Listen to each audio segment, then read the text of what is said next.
That, stalkers, was an emission, also known as a blowout. These phenomena are the result of energy being released in the center of the zone, typically radiating outward in a circular pattern. This energy typically takes the form of several large waves that wash over the zone, physically altering or killing anyone caught outside of sufficient shielding, though there are a few exceptions to that.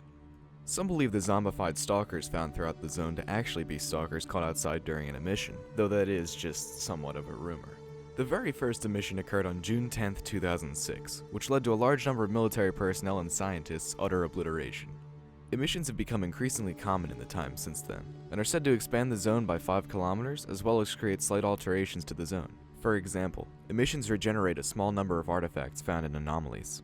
Some of the zone's scientists theorize that the energy that forms emissions originates from several generators located throughout the zone, typically hidden in inaccessible places. For example, some claim the generators are present at the NPP, but since very few stalkers have ever actually made it that far, evidence for this theory is lacking. In addition to this theory, some scientists believe that the zone may actually resemble a living organism in some ways, as emissions behave very similarly to antibodies in a natural organism. This is further supported by the fact that emissions became more and more severe, seemingly in retaliation after one particular stalker reached the true center of the zone. In order for a stalker to successfully survive an emission, one must first find sufficient shielding. For example, the metal frame of the S.T.A.L.K.E.R or the concrete walls of a bunker can preserve a stalker's life, whereas the thin walls of a common house or warehouse will not.